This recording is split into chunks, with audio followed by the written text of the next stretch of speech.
timu nzuri.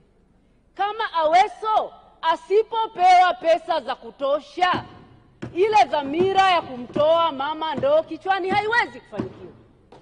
Kama kwa hicho kidogo anachokifanya anafanya hayo, waheshimiwa wabunge wenzangu, tuungane, tuibane wizara ya pesa, itoe pesa kwa wakati, ipeleke kwenye mfuko wa maji, itoe fedha kwa wakati, ipeleke ikalipe wakandarasi wa maji.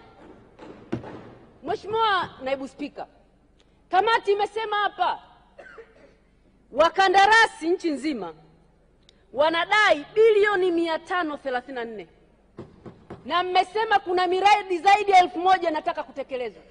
Inatekelezwaje? Na tumeona tabia ya Wizara ya Fedha ikianza karibia na bajeti ndio wanaanza kutoa huku mwishoni. Tumetoka kuzungumza wizara iliyopita, Wizara ya Ujenzi, pesa hazijaenda.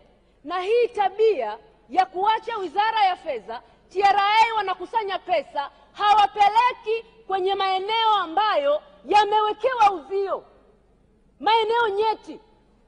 Tulizungumzia mfuko wa barabara, Mheshimiwa Mdee ametoka kusema. Leo mfuko wa maji, kwa nini pesa haziendi? Hili ni swala la kikatiba. Fedha ambazo ziko kwenye uzio zinatakiwa ziende zote. Haya, hiyo miradi majimboni kwetu itakamilishaje? Wakandarasi watalipwaje?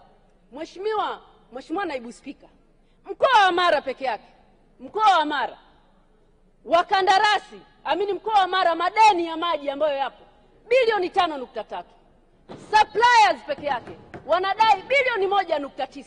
Wakandarasi wanadai bilioni 3.3. Sisi miradi ya mkoani kwetu kule itakamilishwaje?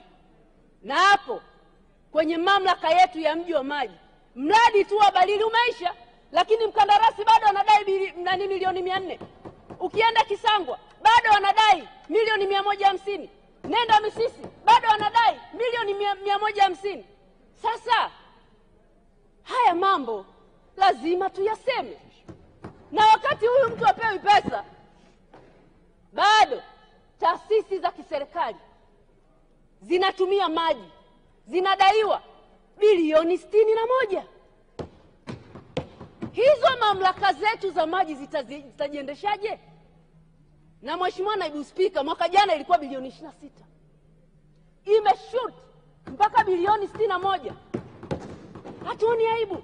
Alafu mwananchi wa kawaida akichelewa kulipa bili tu ya 10,000, ya 5,000 anakatiwa maji.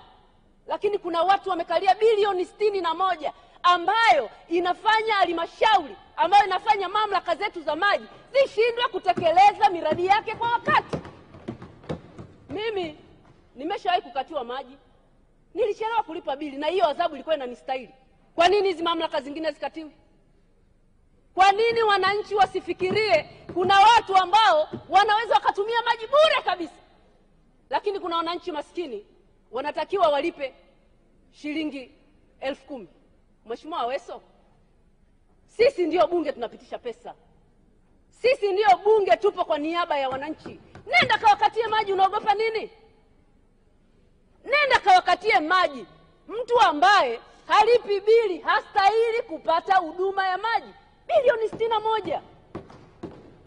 Lakini mwananchi ambaye anauza mchicha kule atalipa maji kwa 10,000, 5,000. Sio sawa. Tunataka msumeno ukate kote kote. Na nilitarajia waziri wa fedha au naibu wake yuko hapa. Naibu waziri wa fedha, unanisikiliza, acha kuzungumza. Wakandarasi wanadai, mmekusanya pesa, pelekeni kwenye mfuko wa maji, wanawake waondokwe na adha ya kubeba ndoo kichwani. Hasa imagine sisi mamlaka yetu ya maji tu pale Bunda tuna miradi ya bilioni 14.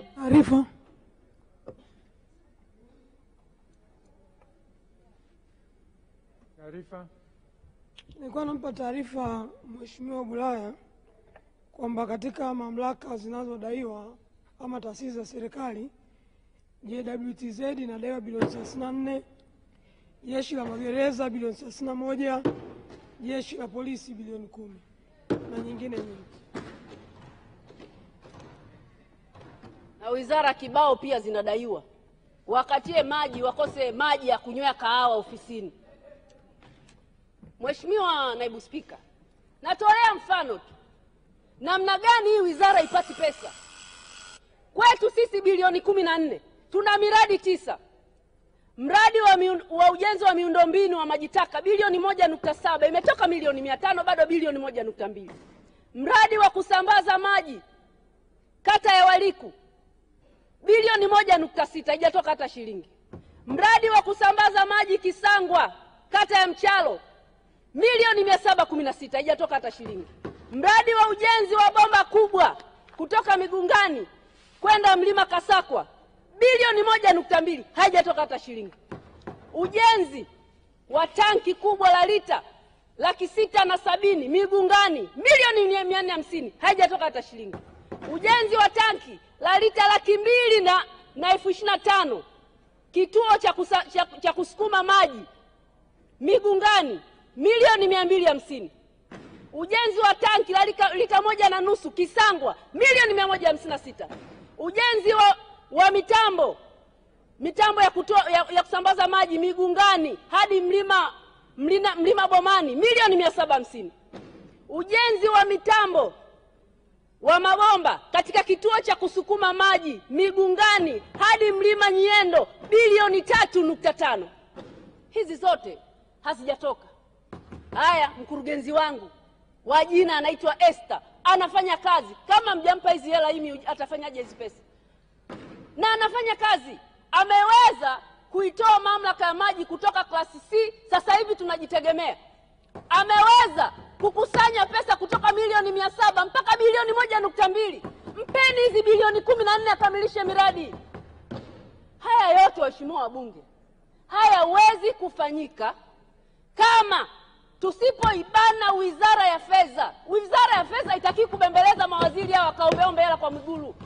Pesa tukipitisha bungeni, toeni ziende zikabadilishe maisha ya wananchi. Sekta ya maji ni muhimu. Maji ni hitaji la msingi. Miradi inawezaje kukamilika kama pesa hazitoki? Miradi inawezaje kukamilika kama taasisi za serikali zinakaa na bilioni 61? Hivi hela hizi zingetoka, watu wangu wenye Matoke wangepata maji. Watu wangu wa Bitaraguru wangepata maji. Watu wangu wa Misisi na Kiwasi wangepata maji. Watu wangu wa Kunzugu wangepata maji. Watu wangu wa Changuge wangepata maji.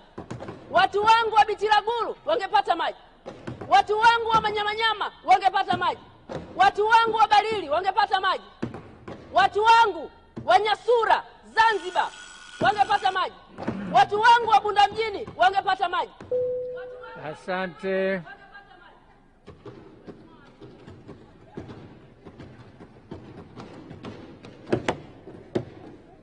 Mheshimiwa Tadayo, jiandae. Mheshimiwa Michael, jiandae. Mheshimiwa Ngenda. Mheshimiwa Naibu Spika, ninakushukuru sana kwa nafasi hii ya kuchangia katika wizara hii nyeti.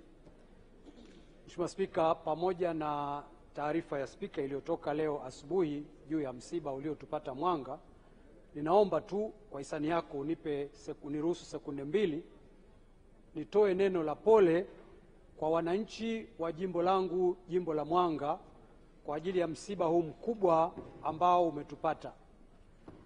Mheshimiwa Naibu Spika, mimi ni mbunge wa 3 wa jimbo la Mwanga. Mbunge wa kwanza alikuwa ni Mheshimiwa Cleopa David Msuya ambaye alitumikia jimbo lile kwa muda wa miaka 20.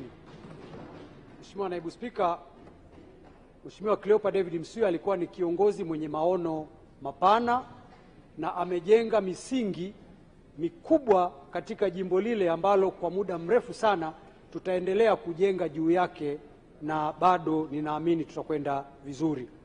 Tumepata pigo na ninaamini watu wana hofu, lakini naomba niwatie moyo kwamba mimi bado ninaona mwanga mbele ya mwanga, kwa sababu mzee Msuya alituimarisha, alitufundisha jinsi ya kufanya kazi na akatujengea umoja ambao umoja huo ndio nguvu yetu ya kusonga mbele.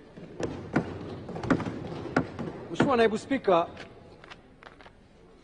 baada ya hayo, mimi uchangiaji wangu wa leo, jambo la kwanza kabisa ni kutoa shukrani kwa Mheshimiwa Rais na shukrani hizi ninazitoa kwa niaba ya kwangu, kwa niaba ya wananchi wa Mwanga, lakini pia kwa niaba ya hayati Mzee Msuya, kwa sababu Mheshimiwa Waziri Aweso atakuwa shahidi yangu kwamba kama sio msiba huu na kama sio udhaifu wa afya uliokuwa ukimkabili mzee, leo angekuwa hapa bungeni kushuhudia bajeti hii kama sehemu ya